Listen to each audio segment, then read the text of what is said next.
Good morning, friends. It's Heather at Bush Puppy Farm. I hope you're doing well. It is Sunday, and we're going to be doing some transplanting today, albeit a little bit slow. Spent the whole day on heat with a lot of anti-inflammatories yesterday. My back is still quite painful, so I'm going to be moving slow. But I couldn't stand to spend another day on the sofa. So we are going to be transplanting. It's a gorgeous day. It's very overcast and chilly, which is why at noon I am still wearing a sweatshirt. So let me go over the first batch of transplanting. I'm not sure. We'll see how it goes after this. I have more transplanting to do up front with stuff that I bought at the nursery, but that's going to totally depend on how my back feels after we're done here. But couple of weeks ago, a month or more, we started some perennials from seed, and they are big and beautiful now. I bumped them up out of their 6-packs into 4-inch pots, and so that's where we're at. So let me tell you what we got here. We have 6 of the foxglove snow thistle. These are biennials, just like the other foxglove that I grow, but they are pure white. And the nice thing about these white flowers is they tend not to brown. A lot of times with white flowers, when they get crimped or pinched or bruised, they brown. Or if they get, and then you can also see all of the, any frass from insects is very visible on them. So growing white flowers can be challenging, but these don't do that. So we're going to plant these. We have 6. They're all really big, beautiful, good size plants at this point. And we are having no predation or traps being sprung over on in the cottage garden side of the property. So I'm going to go ahead and plant them over there. We're still dealing with stuff over behind the camera here. So I'm not putting anything in those pots right now because things are being eaten still over there. Okay, the next thing we have is 6 echinacea. This is just the basic Echinacea purpurea, the purple ones, the original. I had to move them out of the greenhouse a couple weeks ago. I mean, these have been hardening off outside for about 2 weeks, but you can see they got eaten in the greenhouse by the big rat, and so I took them out here, have been keeping them watered, and they've been getting lots of sunshine, and nothing's touching them on this table, so they've had a chance to come back. Then we have a lone. I didn't plant this, I just found it in a 6-pack. And so I transplanted it. This actually is a feverfew.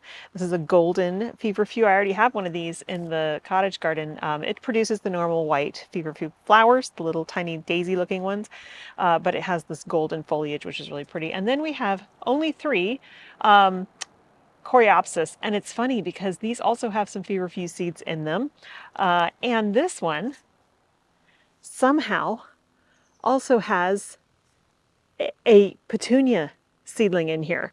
So I'm thinking that while they were sitting here on the table, birds may have dropped some seeds in here because definitely I didn't even sow any feverfew during this session. So I'm thinking these seeds actually came from birds or something because I can't explain otherwise how they got in there. But this I think is going to be a white petunia.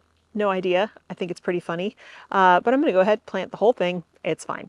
So none of these I'm expecting to bloom this year. They're all perennials. The foxglove for sure won't bloom this year. That's how they work. They sow themselves in the summer and fall. They develop vegetative growth that fall. They lie dormant in the wintertime, and then in the spring they add more vegetative growth and they bloom. That's how a biennial works. So the foxglove for sure we won't see anything from, and the echinacea as well. It tends to be kind of a slow grower, but next summer we probably will see a few stems from these guys as long as they survive. The Coreopsis, for a lot of people, this is in lower zones. I'm in 9B. Coreopsis tends to be an annual, but here it will perennialize, and so I'm going to pop this in the ground and hopefully we'll have some blooms from it next season. I have no idea what the color is.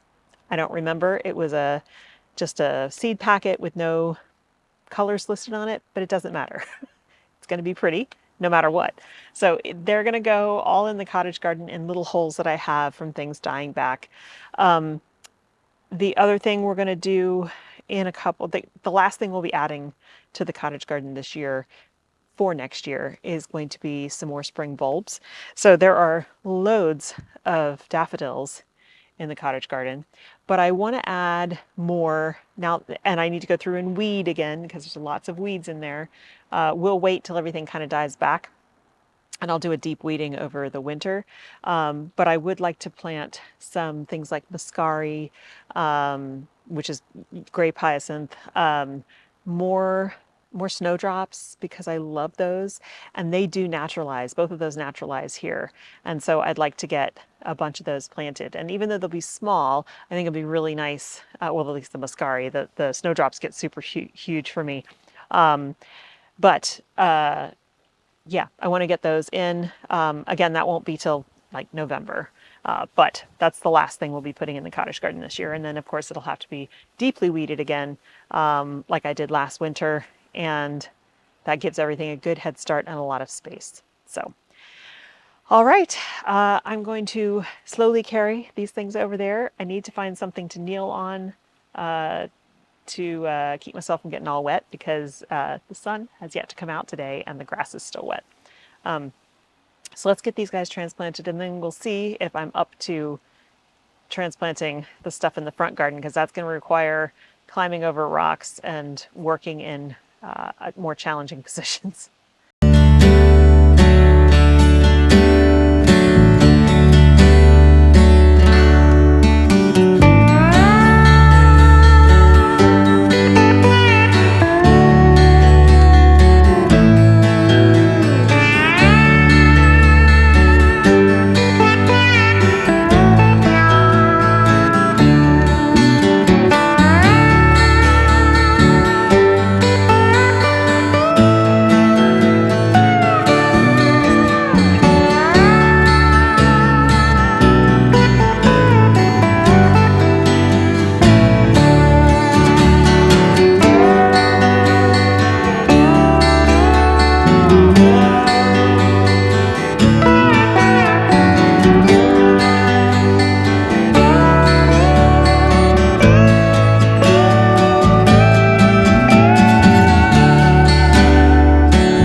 Okay, so everything is planted. Can't really show you because there's not much to see because they're so small in and amongst all this stuff. But as I was going through, I was looking at all of the weeds, so many weeds that need to come out. And so I'll probably actually start working on that before the winter because a lot of it is, there's some There's a lot of prunella self-heal in here and some creeping thyme, which has kind of gotten out of control. That was a seed from the Gara, so I'm hoping it will sow itself around. Yeah, there's just a bunch of stuff in here that doesn't need to be in here. However, it is also acting as a ground cover to keep the soil covered. So I don't know, we'll see. It does need to come out at some point, these weeds, but at the same time they are feeding the soil. So maybe I'll leave them in there for now. Okay, the movement is helping. Still gonna be careful, but let's see if we can get some of these plants put in the front walkway garden, and I'll give you an update on how the stuff is that we put in earlier this year. But before we do that, let me show you these limelight hydrangeas that I'm going to be harvesting tomorrow for CSA bouquets. They are gorgeous. Look at these blooms. They're huge, absolutely huge. In fact, it's going to be kind of funny getting these in a bouquet. They're crazy, crazy big.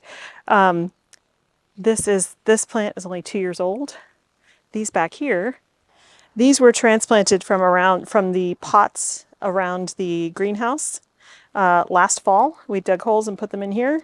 And so they're shorter, but the rootstock itself is much bigger. So this is their first year growing in this location, and they're doing well. These are browned though, which is interesting. So I'll cut some of the smaller ones. This one stayed smaller, didn't produce as much, but I think it got less water. So we'll see. But they definitely needed to go there because they were getting too big for the pots they were in, and they'll get bigger and bigger each year. And as a reminder, with panicle hydrangeas, you can cut those back to the ground every year and you'll get beautiful blooms every year because they bloom on new wood. So every stem that they send up that's going to be a flower stem, it will bloom the year the stem goes up. So that's the great thing about limelights, because I can harvest all those for bouquets and stuff, and then whatever's left at the end of the season, I can come in and just cut them down, and they'll be good to go for next year and put on even more stems each year. Another fun thing I wanted to show you before we head out front is that this amaryllis is blooming. So this will not be one that I cut all the leaves off and put in the dark. It is now on its normal bloom in the summertime cycle. And it's going to give me more stalks over the next couple of weeks. So I'm just going to let it do that and enjoy it. I have plenty of other amaryllis to cut all the leaves off of and put in the dark to reprogram for holiday blooms. But this one is just so pretty. And I thought, why waste that bloom stalk? There's a flower in the front and there are two right behind it. I think this one actually can give you 5. So we may end up getting 5 on that one stem. They're just beautiful. And these are a summertime blooming flower from South America. And so it's not surprising that it's doing this.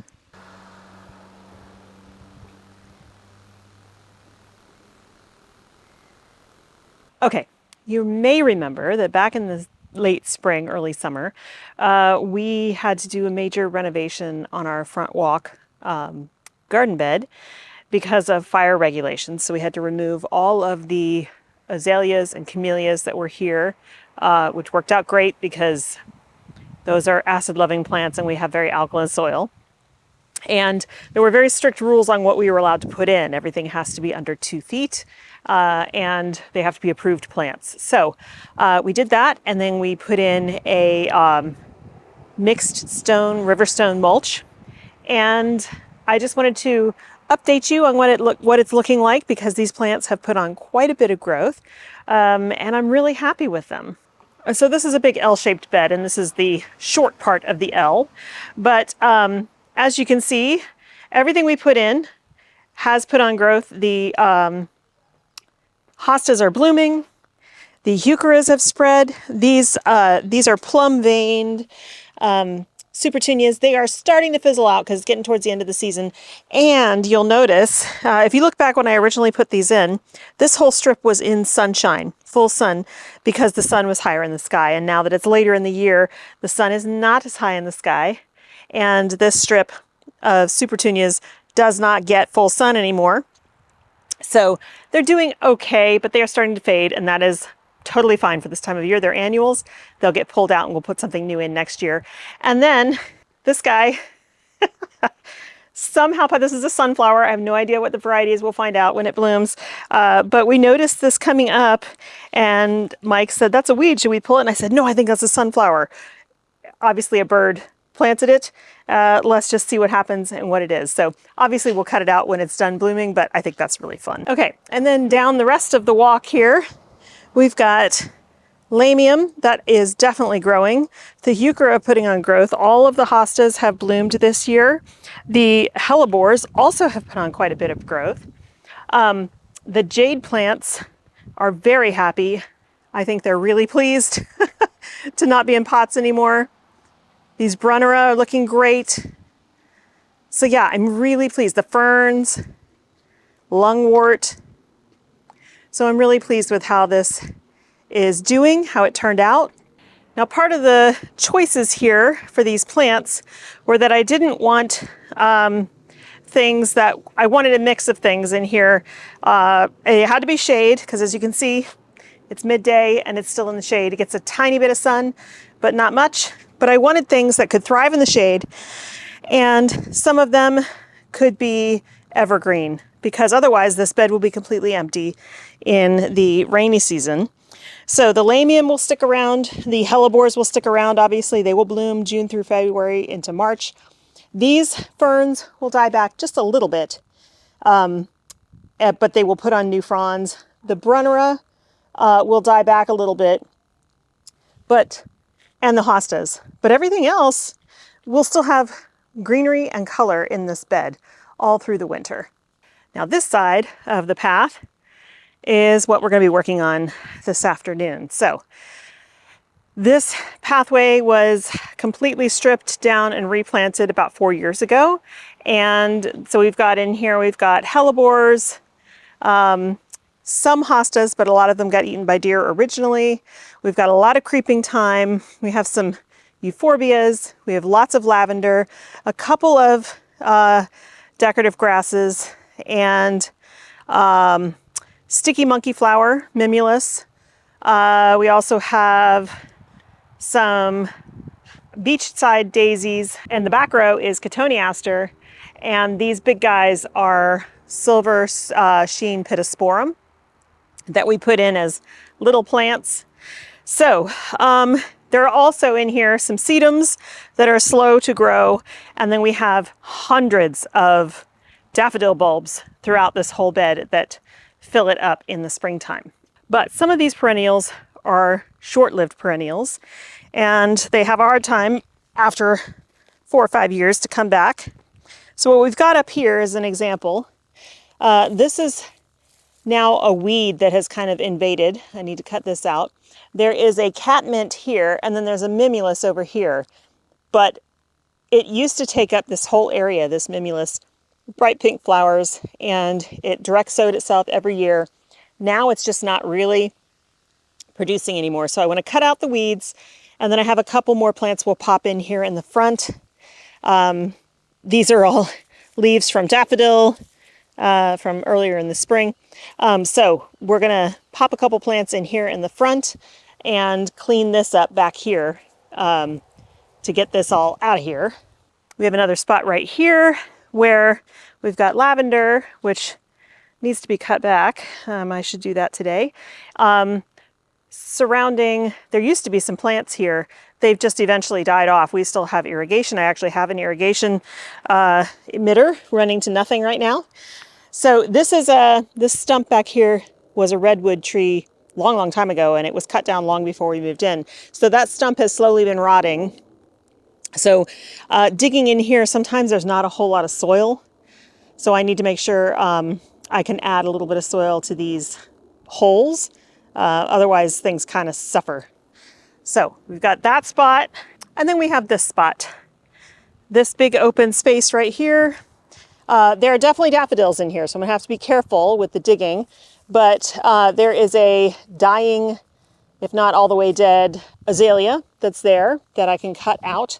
And some of these plants I'm gonna put in are small enough, if we pop them up against the rocks and stuff, they'll soften this area and kind of fill it in because it's very empty right now, other than the bulbs that are in here. And then we don't want to get too close to the roots of the tree, this maple tree, obviously, so have to be careful of that.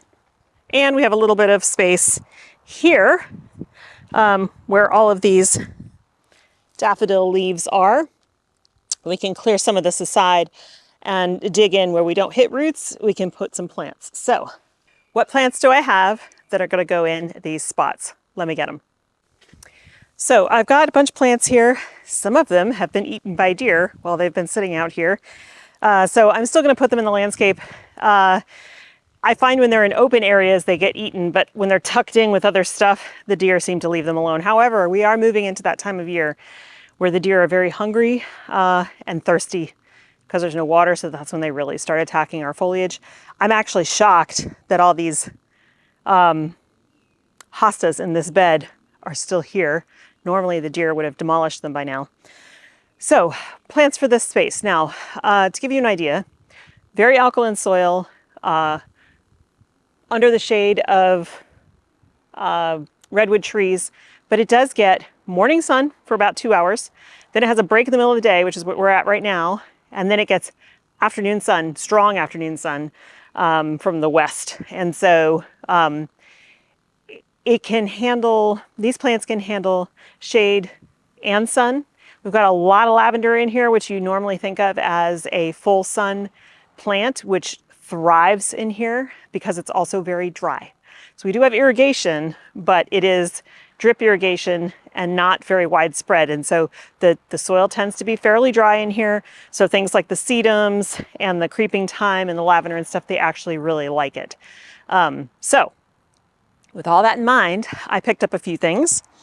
This first one, this is Croposma Tequila Sunrise variegated mirror plant. I think it's stunning. Look at these leaves, they're super glossy. It's an evergreen shrub, sun, part shade, small glossy leaves with orange, yellow, and red variegation. It grows 4 by 3 with moderate water. So I haven't decided where I'm gonna put this yet, but I kind of want it in a place where there's lots of green so that it can stand out and draw the eye. And we have a lot of green in here, not a whole lot of color. Next up, a couple of these. This is Osmanthus dark pink. This is also known as Australian pill flower bush. It's an evergreen shrub. There's clusters, as you can see, of tiny pink flowers. In the summer, it grows 6 by 4, has a pleasant aroma in warm weather, moderate water, and hardy to 25 degrees Fahrenheit. Actually, that does smell nice. So I think, I have 2 of these. I think I'm gonna put these where the pink mimulus is / used to be, because it used to fill out that whole area. So it'll be a nice pink color to add to the lavender that's in that section, and they'll get big and fill in. And then we have Centranthus rubris. Now, this had flowers on it, red ones, but as you can see, got eaten by deer. So they picked all the flowers off. That's fine. I have a white version of this in the garden, in the pollinator patch, and it spreads nicely, produces tons of stems of flowers that I can harvest on almost through the end of summer, from early spring. It's amazing. So this is a really great plant. I've got 2 of these, but again, they get tall and they also get kind of floppy. So I have to be careful where I put these to think about the placement. But they'll provide me with a lot of stems. I can have red and white from the front garden there. And yeah, this will be a great one. Let's see, what does it say? Drought tolerant, showy plant for borders, walls, or bank plantings. Attracts butterflies, which is so true, bees and insects. Fragrant flowers. Reseeds, bloom time, spring through summer. This is red, height 1.5 to 3 feet, and it wants mostly sun with moderate water. Now the one that's growing in the cottage garden, not the cottage garden, in the pollinator patch of the vegetable garden, that one is in, depending on the time of year, full shade to full sun. It depends on the time of year, and it is very happy and spreading. So these guys, pretty adaptable. And the second to the last one, this one's looking a little rough. They've been in their containers for way too long. This is a Shasta daisy. This one's called Becky, just a white flower. I actually don't really like Shasta daisy very much. I find it to be a thug, and I had it in the, originally I planted them from seed my very first year flower farming when it was in the vegetable garden, which is now the vegetable garden. And I found that they spread a lot of places, they were super floppy, and the flowers, even though they held up long in a vase, like other white flowers, they would get really badly bug damaged and bruised easily. They just looked like crap most of the time. But as a bedding plant, I like it, and it's great for pollinators. So height gets 3.5 feet by 3.5 feet, and it's an upright form for the most part. I may have to stake or support some of these. Now I also have 3 lupins that I was going to plant, but they completely were sheared off down to little stubs in their pots, and so I'm going to put them in a safe place, let them grow back before I try to stick them in the ground somewhere. And if that's the case, I might just put them back in the cottage garden where it's a little safer. Okay, let me play around, see about planting, where I want to put these, and then we will get these guys in the ground.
Well, that's about it. Everything's in and watered and spaced out roughly. I mean, that soil, can you see how hard? It's not even so much that the soil is hard, it's that there are so many roots that there's not much soil left.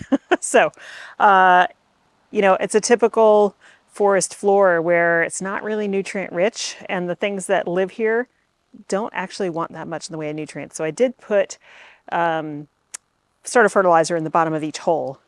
And even though these plants are drought tolerant, they do need to be established first. So for the next couple of weeks, I will water them a couple times a week so that they can start sending their roots out into the surrounding root mass and a little bit of soil is still there, and getting themselves established, and then they'll be okay.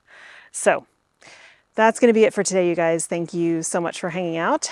I am going to get this edited for you guys, and then I'm going to go use a heating pad again on my back. It's feeling a lot better than yesterday. I can actually move around, but it's definitely still very tender, and I just don't want to push it. So thanks again for hanging out. Tomorrow is Monday. We will be out to harvest at the farm for CSAs, and I'm looking forward to that. I hope you guys have a wonderful time in your garden, and I will see you in the next one. Bye.